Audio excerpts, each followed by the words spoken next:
What is up, nerd friends? Welcome back to the Nerd Bench unboxing day. Now, I have small size hands, but look how big these boxes are. They're huge.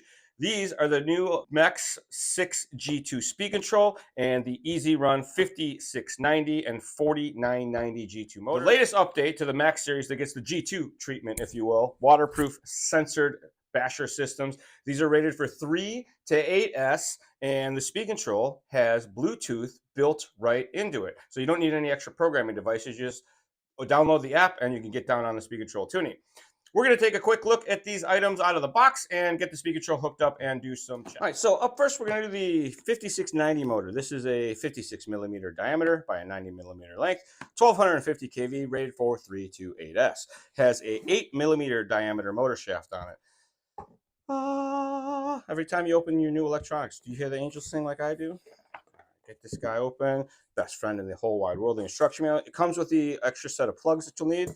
And the best part, well, one of my favorite parts is these boxes are super beefy. Like, I save these and store all sorts of stuff, organize my messy benches with them. It's great.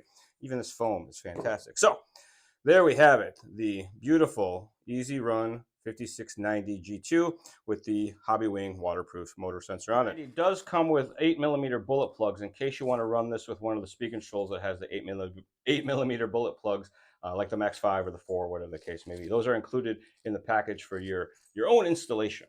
Next up, the 4990, same length, but a 49 millimeter, and this has the 5 millimeter diameter shaft on it.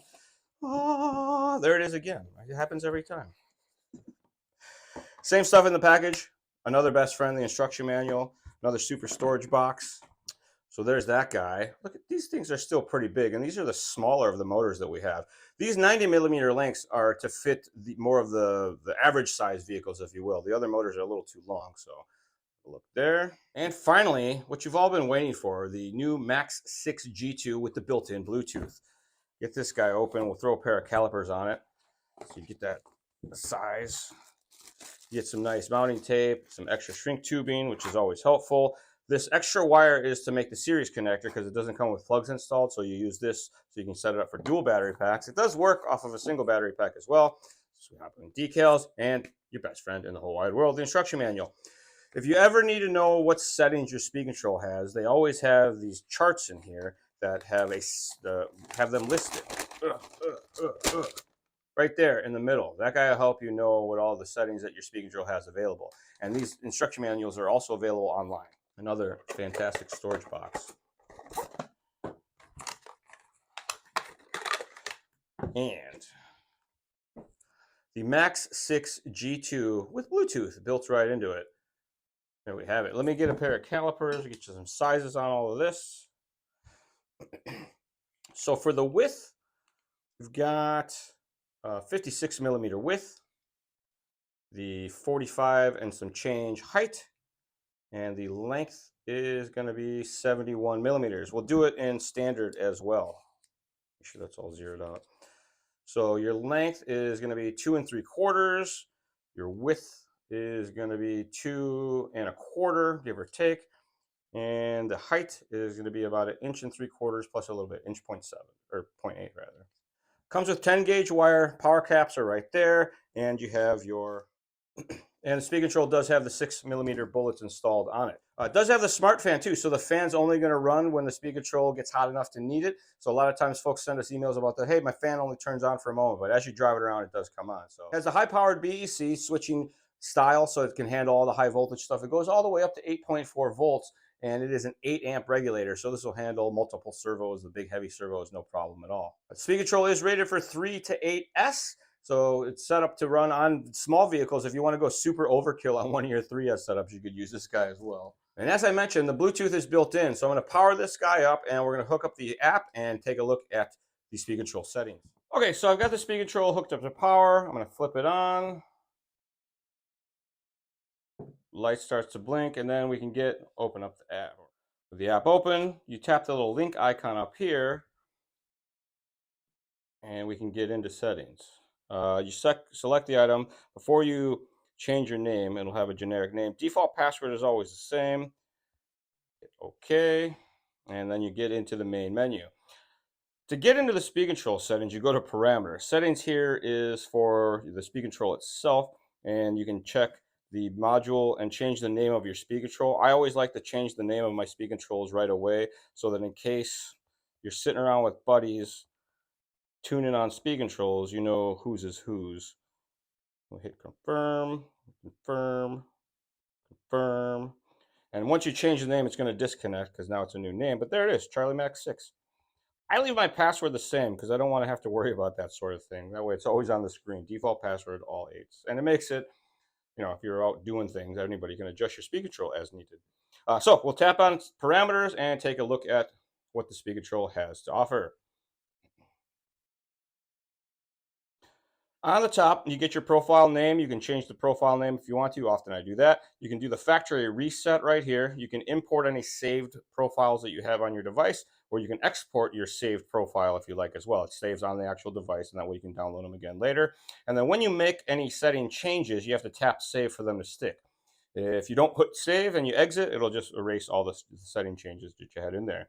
Another pro tip is if you ever do firmware updates to a speed control, you're going to have to reset it to the radio, and you're also going to have to want to come in here and just reset the profile just in case. It's like a real quick, easy step you can do to make sure that everything gets set to default. Sometimes if there's an update, there's old settings and new settings. This reset allows that to get cleared out and make sure that everything works correctly. Get down in here in the first set of tunings. Running mode is like if you need to turn off the reverse, you can do that here. Some racetracks don't allow reverse, so you can disable the reverse. You can set the number of cells. If you only run one cell battery, you can leave it set to that right one so that in case you put like a dead whatever will look like a fully charged lower cell, and you can get some problems with your batteries that way. But if you're going to run pretty much fully charged batteries all the time and you're not mixing and matching, auto calculate works totally fine. Low voltage cutoff doesn't have numbers on it because often the numbers that you set this to won't match when you get your battery back to the charger. It's going to be a little bit confusing. So we have disabled. So if you run like nickel metal hydrides or you don't want cutoff, that can happen. And we have low, middle, and high for the cutoff voltages. On average, low should be about 3.3 per cell. Middle is going to be about 3.5 per cell, and high is probably going to be about 3.7 per cell on normal LiPo packs. Moving on, you get down to motor rotation. On a censored setup, if you give them give it throttle and the wheels run backwards because the drivetrain's reversed in the vehicle for some reason, you can't just switch two wires. Censored setups really, really, really do not like that. So you can use the motor rotation to set the direction correctly. This is, of course, after you calibrate the speed control. BEC voltage, high power BEC, adjustable up to 8.4 volts. And then we move on to our advanced settings. This is where you can get into the feel for tuning brakes and things like that. A lot of us aren't super good at using the opposite side of our throttle. You squeeze the trigger, it's fine, but pushing on the brakes can be a little less precise. So you can adjust the brake force and the reverse force here. And that's helpful just to make it easier, not over braking or doing crazy reverse punch outs and stuff like that. The punch setting is going to be how linear the throttle is. The higher it is, the more linear the throttle response is. The lower it is, the speed control is going to have a little bit of a delay. So if you click the trigger and the speed control doesn't want to respond, you may want to lower that punch setting because it means that the system's asking for more power than the plugs or the batteries or whatever it can ask for. Drag brake is not drag racing brake. It's brakes when you get to neutral. When you let off the throttle, it'll apply a percentage of brakes to allow it to auto decel. Sometimes helpful on very high bite situations where you find yourself push braking a lot. Most of the big trucks that we run, we're going to leave that at 0 all the time. Initial throttle force is the startup of the motor. It helps if you give a little bit of throttle and there's a delay there, or if when you're coming out of a corner and you pull on the trigger, you feel like you need to pull too far. Initial throttle force will help that. You can increase it. Generally speaking, these high horsepower setups, that's a non-issue, so you can leave that set to default or down low. Turbo timing and turbo delay work together.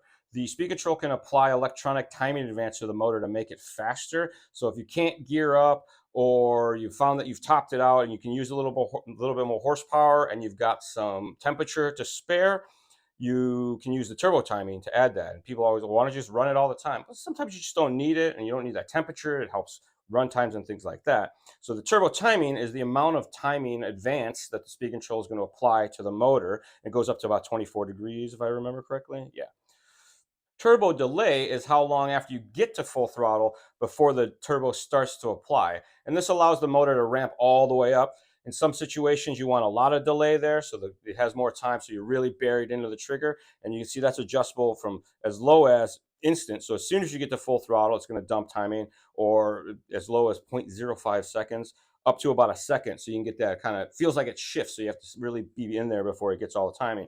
That can be helpful for tracks that have long straightaways where you like the way it feels everywhere else. And if you want to really give it the bearings or have the wide open spaces, you can just hold the trigger. So a lot of times you're not going to be at full throttle for a full second. So you never, you have to use the timing that much. And then down at the bottom is the information that the speed control can record as far as the data that stores on board the speed control. You get your speed control's maximum temperature, maximum motor temperature, how low the battery voltage went, what kind of top RPM it saw, as well as the amount of current that the speed control saw over the duration of the run. And this is the info that's in there from the bench testing that you do. So they really give these things to berries to make sure that they work fine before they send them out. I've not run the speed control yet, so that's just the safe stuff from quality checks, if you will. That's pretty cool. Like I said, when you do make setting changes, you want to hit say, I'll actually change my profile name here.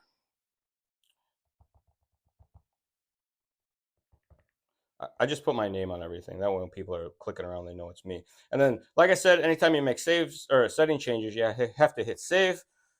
Does its magic, and save is successful. Once it's done, you can back out and disconnect, or you can disconnect in the previous screen as well. The first step to any install, after you get this all put into your truck, is to do the throttle calibration so that the speed control can learn the neutral, the full throttle, and the full reverse/brake output of your radio system. It's a basic step that should get done before you go out to drive the car. It's like a one-time deal. And if you do run into any issues where stuff starts to feel weird, just redo the calibration process. There's no limit or anything like that.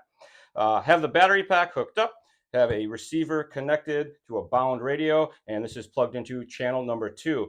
Pro tip, a lot of these are going into track accessories. There's 2 channel number 1s, so be careful. And the orientation of the plug matters. These will fit backwards, and they'll damage the channel that they're plugged into. The other channels will work, but that one won't. So get a lot of tech support from that. And if you do have any problems during this calibration process, there's a Servo Test video down below that you can use to help check your output of your radio.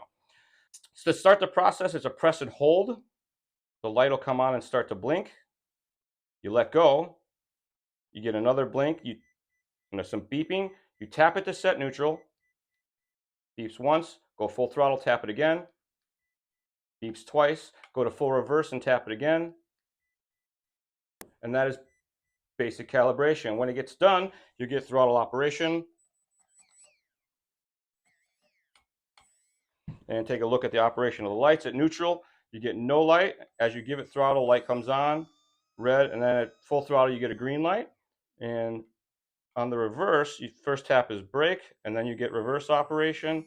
And because it's set to not 100% reverse, it doesn't come on to green again. But when it does, it'll show a green light. Some other hot topics, if you don't get these items in a combo, they do work sensorless. You just don't plug in the sensor wire. Like if you run one of the motors on a sensorless speed control, they'll function fine. Just don't plug in the sensor wire. And this speed control does offer sensorless operation as well. Again, you just don't plug in the sensor wire. So thanks for watching the unboxing of the Xerun Max 6 G2 speed control. Like I said, rated for 3 to 8S, as is the new Xerun 4990 G2 1650 kV motor and the Xerun 4690 G2 1250 kV motor.